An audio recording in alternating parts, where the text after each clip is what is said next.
Welcome to What's Cooking with Rochelle, and today we are making a cherry cobbler. Yum! Now cherries are in season right now, so we are using fresh cherries. You do not have to use fresh cherries. You could use frozen, and you just have to thaw them out first. But to our cherries, we have about 5 cups of cherries here that I have pitted. If you're using fresh, please make sure you take out the center stones. To this, we are going to add about a 1/4 cup of white sugar. If you want to use an alternative sugar, you absolutely could sub in honey or brown sugar if you wanted a little bit more caramel taste. Then we have a tablespoon of flour, about 2 teaspoons to a tablespoon of flour. I'm going to give this a quick toss, and then we're going to add in our wet ingredients.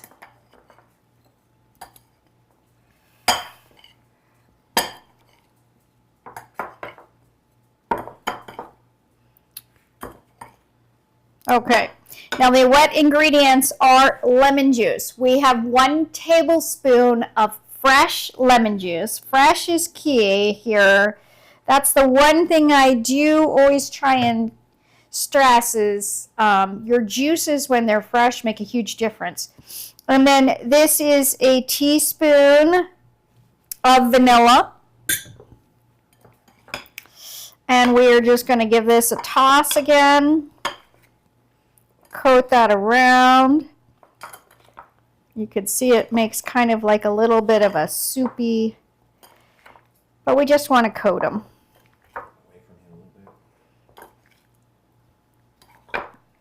All right, that looks good.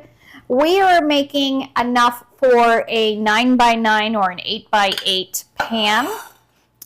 If you wanted to make a 9x12, just double the recipe.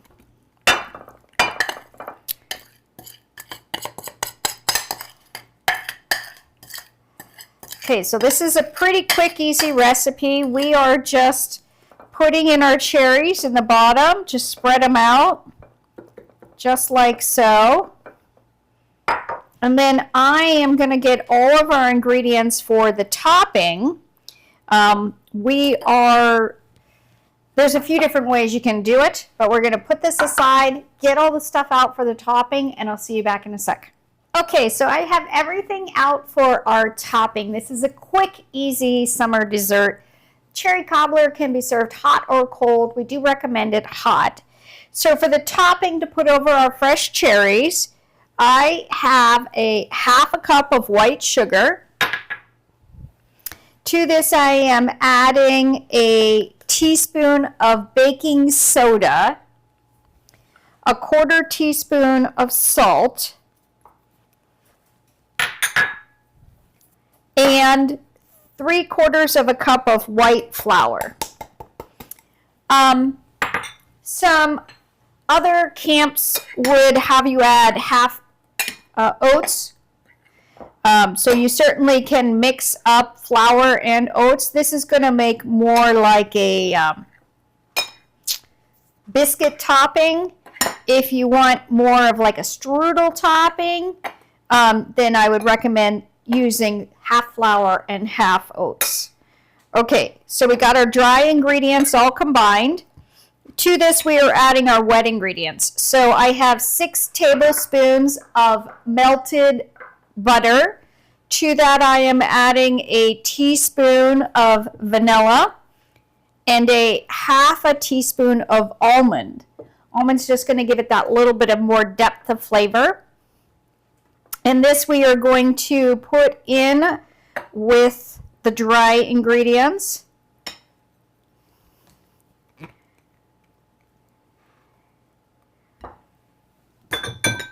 And then you're going to want to combine this and make it like a crumbly mixture.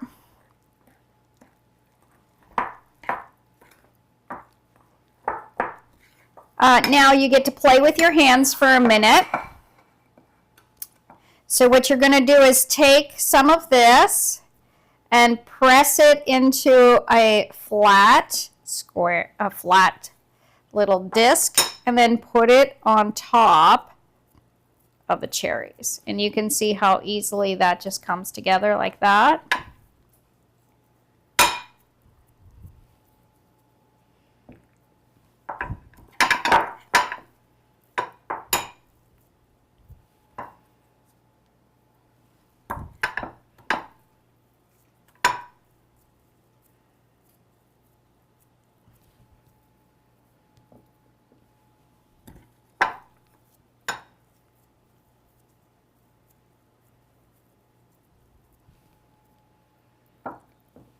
And this is what helps give it the rustic kind of look and feel to it. This dessert is generally served with ice cream, so we are going to be serving it with vanilla ice cream. If you wanted to do cherry overboard, you could get maybe like cherry Garcia ice cream or something with cherries in it as well.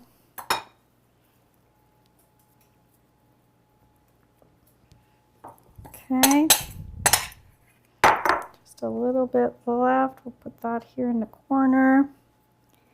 And voila. All right, our cherry cobbler is going to go in the oven that is preheated at 350 degrees, uncovered, for about a half an hour.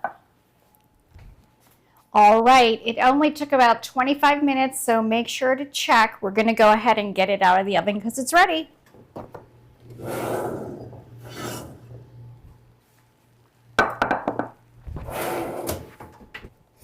All right, wonderful. So you can see how it's made a crust from what we did, and the cherries are bursting underneath, but still have a little texture to them. We are going to go ahead and get this served up with some vanilla ice cream, and then we can dig in. All right, the best part is the eating part.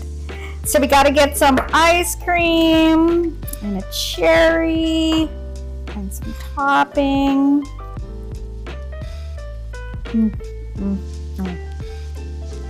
That is really good.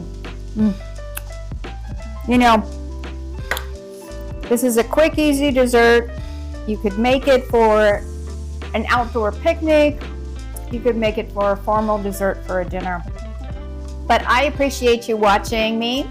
And if you do like this recipe or want to know how to tweak it to make it with no sugar or all natural sugars instead of white sugar, you can do that. You can change out the fruit. Just give me a message below and I'll be happy to respond after you've subscribed. Thank you so much for watching What's Cooking with Rochelle. Bye for now.